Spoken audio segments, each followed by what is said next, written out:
Olá, caros alunos. Vamos hoje tratar do módulo 8 da frente C, que tem como tema a Europa. Na realidade, se folhearmos esse módulo, vamos perceber que o tema Europa está reduzido ao tema dos conflitos no espaço europeu. Então, vamos inicialmente tratar a respeito do conflito da Iugoslávia, para depois, em seguida, falar dos conflitos na Federação Russa, que ambos esses ocorrem por conflitos étnicos, conflitos religiosos e movimentos de independência. Mas, ora, falar dos conflitos no espaço europeu exige que a gente conheça um pouco dessa Europa, desse continente europeu, né?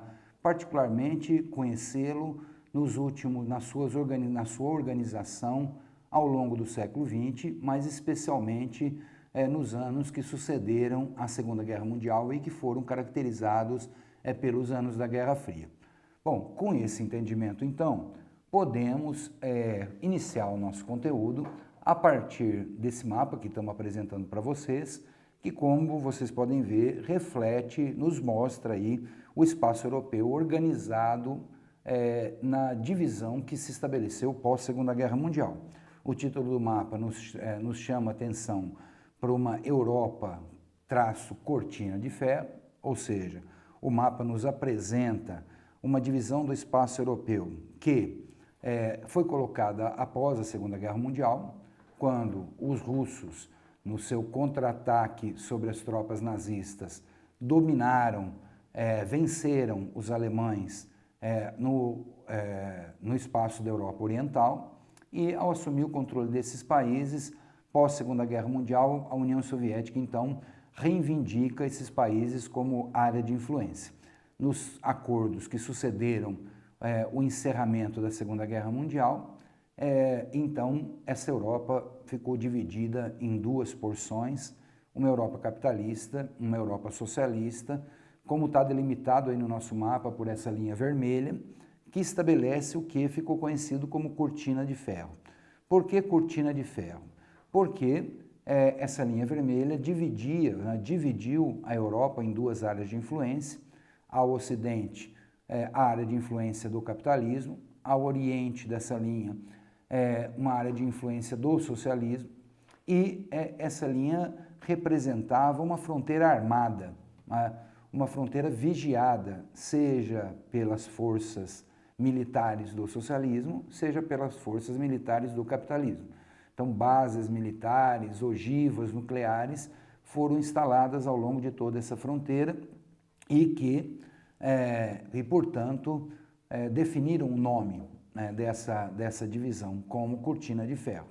Mas, ora, mais do que conhecer essa divisão no pós-Segunda Guerra Mundial, é importante que a gente conheça um pouco o que é a Europa, por que essa organização, essa divisão política do espaço europeu, né? Na realidade, em outro momento do nosso curso, a gente discute o continente europeu e mostra que a Europa é um espaço muito fértil para ser discutido, seja pela história, seja pela geografia, né? É o espaço em que se organizaram os primeiros estados nacionais, né? É o espaço que viveu os grandes conflitos ao longo do século XX.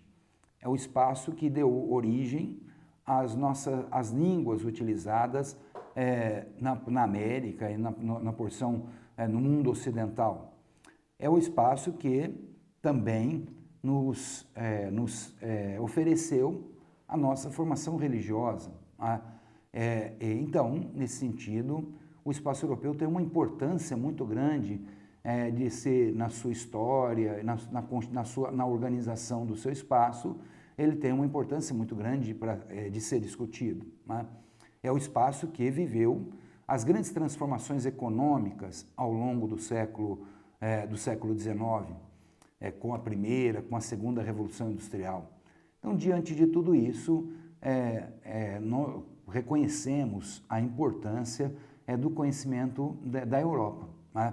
Bom, nesse momento agora do nosso curso, que a gente está interessado em perceber os conflitos no espaço europeu, é importante voltar o nosso conhecimento, o nosso estudo à Europa pós Primeira Guerra Mundial. Por que é importante voltar o nosso estudo para a Europa pós Primeira Guerra Mundial? Porque, olha, a Primeira Guerra Mundial termina com a Revolução Russa, e termina, então, com, além da Revolução Russa, com o Tratado de Versalhes, que acabou com os grandes impérios que organizavam a Europa até aquele momento. Então, o Império Austro-Húngaro, o Império Germânico, o Império Turco-Otomano. Esses impérios foram encerrados pelo Tratado de Versalhes e, a partir, então, da Primeira Guerra Mundial, se estabelece algumas divisões políticas pela fragmentação desses impérios.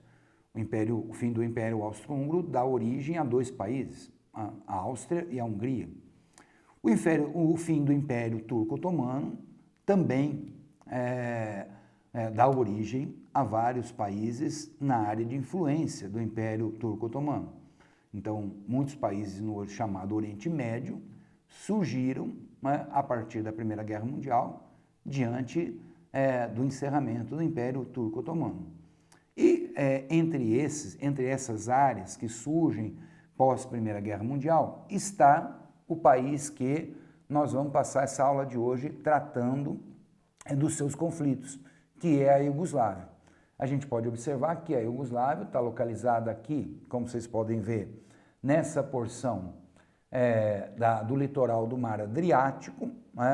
A Iugoslávia tem fronteira ao sul com os Balcãs, aqui com a região dos Balcãs, na Grécia, e tem fronteira aqui ao norte com a Áustria e com o espaço da Europa Ocidental. De outro lado, as fronteiras a leste da Iugoslávia estão representadas pós-Segunda Guerra Mundial por países socialistas. A gente vê aqui a Romênia, a Hungria, a Bulgária, fazendo fronteiras aí com o espaço da Iugoslávia. Ela, pela fragmentação desses impérios, então, a criação da Iugoslávia reúne um conjunto diferente de povos, religiões, línguas, que estão representados aí pelas repúblicas da Sérvia, da Croácia, da Eslovênia, da Bósnia e Herzegovina, da Macedônia e de Montenegro. Além dessas repúblicas, a Iugoslávia ainda reúne dois territórios autônomos. O território de Kosovo, localizado na fronteira com a Albânia, a sudoeste aí na Iugoslávia, do território da Iugoslávia, e o território de Vojvodina, localizado aqui ao norte da Iugoslávia, deixa eu ir com a setinha aqui, ao norte da Iugoslávia, na fronteira, então, da Iugoslávia com a Romênia, como a gente pode observar aqui.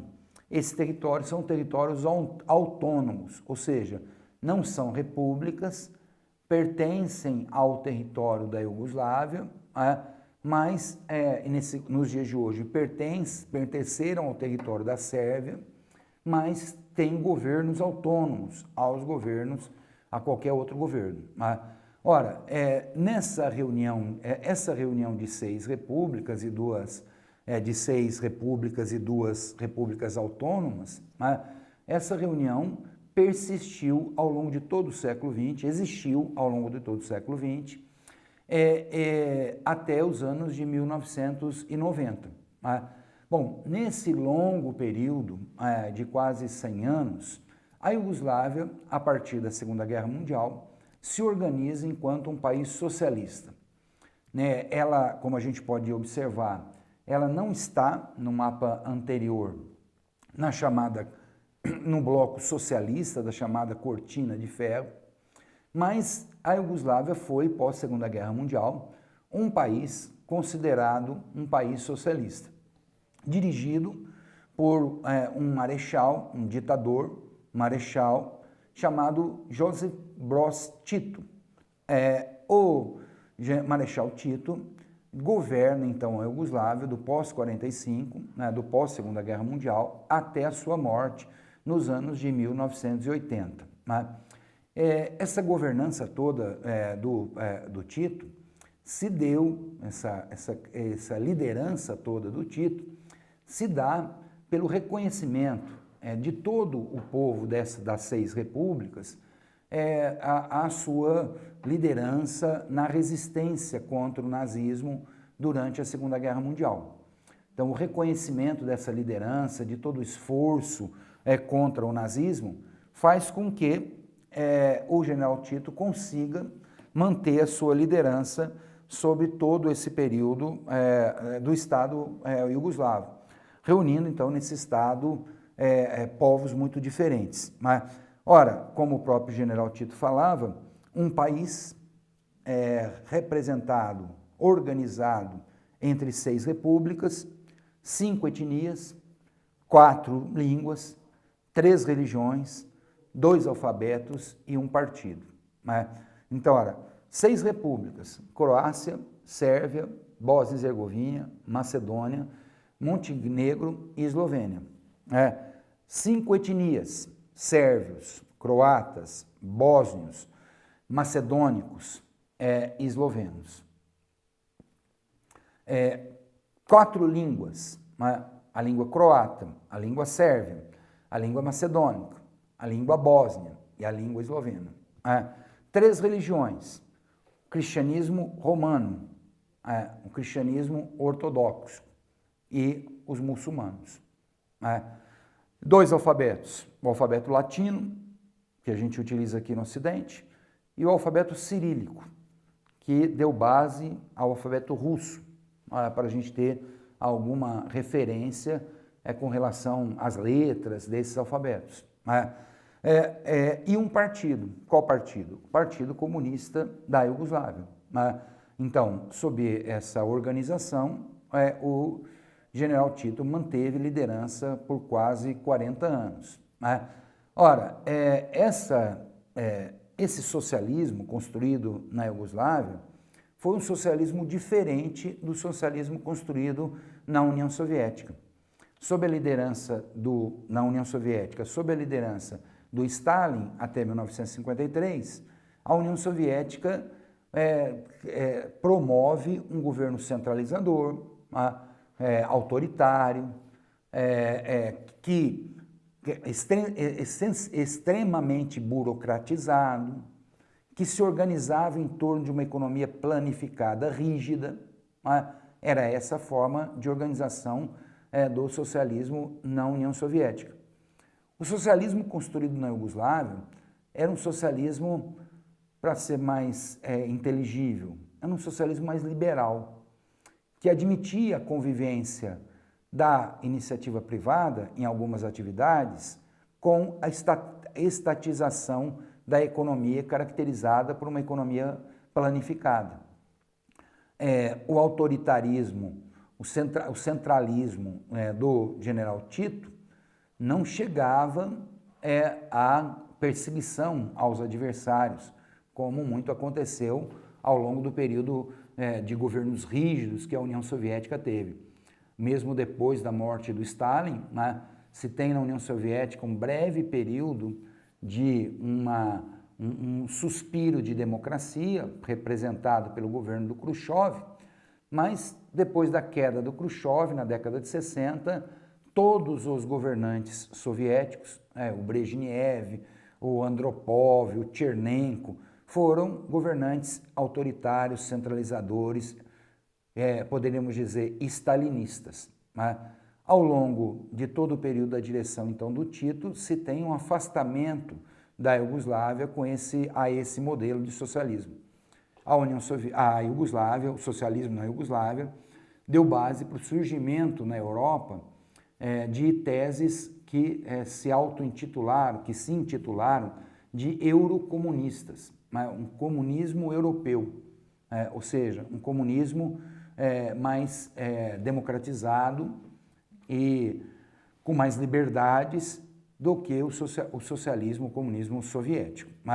Bom, então por essas razões da construção desse Estado de maneira diferente da União Soviética, a Iugoslávia não se incluía nesse bloco socialista da chamada Cortina de Ferro. Então ela estava no Ocidente, na porção ocidental dessa cortina, mas não era capitalista como os outros da porção ocidental. Tinha um governo socialista, mas que não se alinhava ao governo soviético. Bom, dirigindo então, sob a condução do Marechal Tito, se manteve ao longo desses 40 anos a Iugoslávia unificada, todos esses povos unificados. Mas em 1980 o Tito morre. E a morte do Tito, então, abre uma série de rivalidades étnicas, religiosas, entre os povos que constituíam a Iugoslávia. Ora, os sérvios, o Tito era croata, mas a maioria da população da Iugoslávia é sérvia. E os sérvios se sentiam no direito, depois de 40 anos de direção de um croata, eles se sentiam no direito de assumir o Estado iugoslavo, criando na Iugoslávia o que eles chamavam da Grande Sérvia, ou seja, recuperando toda a tradição e da influência, toda a influência do povo sérvio sobre a região. Ora, essa posição dos sérvios não foi aceita pelas repúblicas. Logo após a morte do Tito, se promulga uma Constituição, que na realidade tinha sido escrita antes da morte dele. E uma Constituição que previa um governo rotativo no Estado iugoslavo, coisa que não foi reconhecida, aceita pelos sérvios. Então, diante dessa realidade, passa-se a ter um processo de conflito fratricida, quer dizer, entre irmãos, porque até então estavam unificados no mesmo território, e esse conflito acontece, o grande agressor desse conflito é o povo sérvio, é o governo sérvio, que não reconhecia a possibilidade de um governo rotativo nessas repúblicas, mantendo uma nova Iugoslávia, mas sem agora a direção do Tito. Ora, essa guerra civil que se desenvolve vai atravessar toda a década de 80 com grandes instabilidades e em 1990, então, o governo tenta um acordo de paz nessa guerra, instituindo o pluripartidarismo e realizando eleições aí nas repúblicas que constituíam a Iugoslávia. O resultado dessas eleições foi mais um fermento para a guerra. Por quê? Porque das eleições saem presidentes com tendências muito diferentes em todas as repúblicas. A Eslovênia e a Croácia elegem presidentes não socialistas, com a proposta de saírem da federação. A Iugoslávia, que tinha uma menor participação do povo sérvio, ela consegue rapidamente a independência, consegue se consolidar como um país independente, sem tantos conflitos. A Croácia, com um território maior do que a Eslovênia, não vai imediatamente ser reconhecida pela Sérvia. Além da Croácia e da Eslovênia, a Bósnia, nesse momento, elege um presidente muçulmano. Os sérvios são de maioria cristã, principalmente cristãos ortodoxos, que têm como sede central da igreja a cidade de Constantinopla. Os bósnios são muçulmanos e a guerra aí, além de uma guerra étnica, também é uma guerra religiosa, um conflito religioso.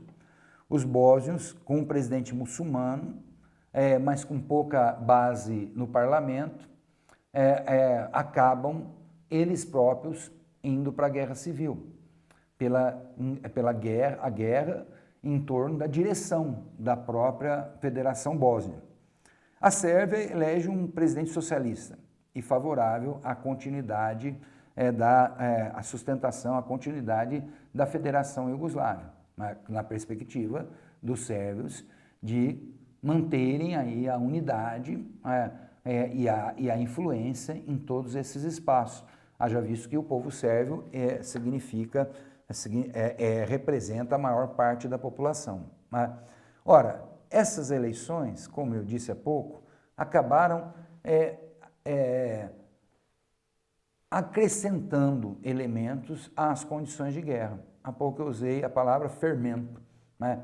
Então, o resultado das eleições significou um fermento ainda maior aos conflitos, principalmente conflitos entre sérvios e croatas e conflitos entre sérvios e bósnios. Haja visto que os sérvios não reconhecem a independência nem de croatas, nem de bósnios. Ainda temos que destacar que no primeiro slide mostramos que a Macedônia e Montenegro constituem repúblicas, são repúblicas que faziam parte da Iugoslávia. Nesse momento, Macedônia e Montenegro continuam unidos à Sérvia. Então, por isso, não estão destacados aqui. Então, Croácia, a Bósnia-Herzegovina e a Eslovênia, com as eleições, pretendem constituir estados próprios, se tornando independentes do governo sérvio, do governo iugoslavo. Só para voltar no segundo mapa que apresentamos, e a gente localizar esses países no mapa, a Sérvia está localizada aqui em verde, nesse mapa. Vemos aí a Sérvia em verde, a Bósnia-Herzegovina é esse estado azulado aqui ao centro da federação. A gente pode observar que o grande interesse da Sérvia, só um minutinho, o grande interesse da Sérvia aqui pelo controle do território da Croácia e da Bósnia-Herzegovina é o litoral. Com esses países independentes, a Sérvia se torna um país encravado no continente, sem saída para o mar. Então, perder a saída para o mar significa perder muito para a economia sérvia. E, portanto, a Sérvia resiste duramente à independência dessas duas repúblicas. Essa guerra foi uma guerra muito sangrenta. Os exércitos sérvios realizaram uma limpeza étnica, ou seja, mataram civis em vilas e pequenas cidades que os exércitos sérvios foram invadindo, tanto na Bósnia quanto na Croácia. A guerra na Croácia consegue acabar mais cedo, porque a participação dos sérvios na população da Croácia era menor. Quando a gente toma o território da Croácia, a gente observa que esse território em amarelo aqui, a porção dos sérvios, a ocupação dos sérvios no território da Croácia estava apenas aqui nessa fronteira oriental da Croácia com a própria Sérvia. Então era apenas nessa pequena parcela do território que se tinha uma grande parcela de sérvios. O resto do território era dominado pelos croatas. Então a guerra na Croácia acaba rápido, com a independência da Croácia reconhecida pelo mundo e tendo que ser aceita pela Sérvia. A guerra mais fraticida é a guerra na Bósnia. A partir dos anos 90, a guerra na Bósnia estabelece conflitos muito sanguinários por parte do exército sérvio. Conflitos que provocaram grandes levas de imigrantes em direção ao espaço europeu. A fronteira aqui com o Mar Adriático, esse litoral com o Mar Adriático da Iugoslávia, esse litoral, marcar aqui no mapa, no nosso slide, então, esse litoral aqui na Bósnia, principalmente, mas também na Croácia, foi o litoral pela qual centenas de milhares de imigrantes fugiram em direção à Itália. A travessia aqui do Mar Adriático foi a forma desses refugiados chegarem à Europa. A gente pode dizer que a guerra na Iugoslávia foi a primeira grande guerra pós-Segunda Guerra Mundial. Ora, o mundo não estava ainda preparado para enfrentar essa situação de uma guerra. A Guerra Fria tinha acabado, a desagregação do mundo socialista ia acontecendo e não se esperava, nesse processo de desagregação, uma guerra tão severa como aconteceu. Então, nesse sentido, a luta na Bósnia foi uma luta muito, como já dissemos, muito mais intensa. Bom, depois das eleições em 90, aí os conflitos se abrem, entre sérvios e croatas, entre sérvios e bósnios, e toda essa guerra acaba culminando com o processo de independência da Eslovênia, da Croácia, da Bósnia e Herzegovina e da Macedônia. Então, a partir de 1991, esses quatro estados assumem a condição de estados independentes. A Sérvia não concorda e a guerra, então, a partir desses processos de independência, continua ao longo da década de 90. Em 1992, se institui uma Sérvia, uma nova Iugoslávia, como eles chamaram, representada apenas pela Sérvia e Montenegro, e mais as províncias autônomas aí, de Kosovo e da Vojvodina. Essas repúblicas continuam dentro do território da Sérvia, nessa nova Iugoslávia estabelecida.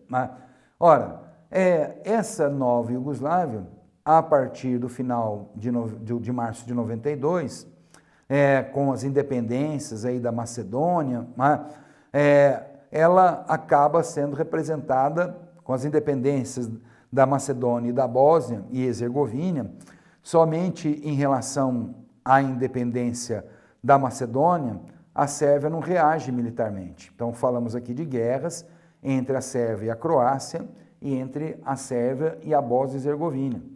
Com a Macedônia, não houve reação militar. O governo sérvio concorda com a independência da Macedônia sem agressão militar. De tal forma que, na Bósnia e Herzegovina realiza-se um plebiscito que garante essa independência. Os sérvios, bósnios e croatas boicotam o plebiscito. Isso tem uma reação violenta de toda a população. Nós falávamos agora há pouco que a década de 90, então, atravessa como uma década de grandes conflitos entre esses povos. A gente pode observar aqui que os sérvios bósnios, na Bósnia, os sérvios representam 31% da população local, mas não aceitam um país dominado por bósnios, embora sejam aí 31% da população, um terço apenas da população.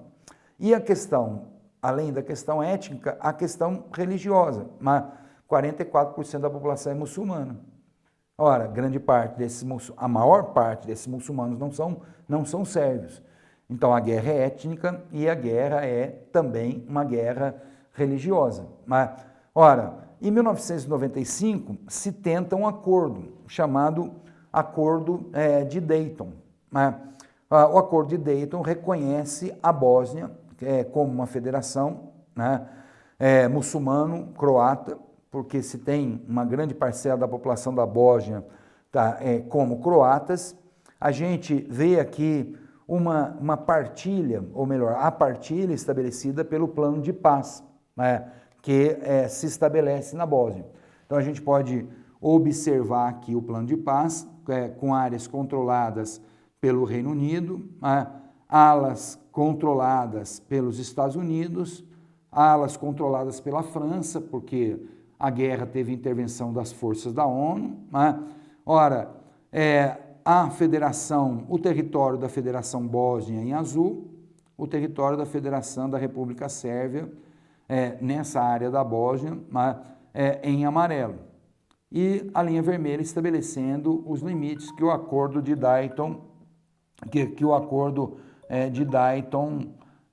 definiu. Ora, esse plano de paz cria, como sempre acontece, uma linha de separação desmilitarizada. Isso é uma prática da ONU. Encerrada a guerra, se cria uma fronteira desmilitarizada, sob o controle aí de tropas da ONU para evitar novos conflitos. Ora, no entanto, isso não acaba com os conflitos. No Kosovo, na Macedônia e na Sérvia, os conflitos são caracterizados por tensões políticas e raciais, étnicas, entre governos eslavos e minorias albanesas. Nós não destacamos anteriormente, mas a Albânia é um país socialista localizado aqui ao sul de Kosovo. É um país que não era alinhado da União Soviética.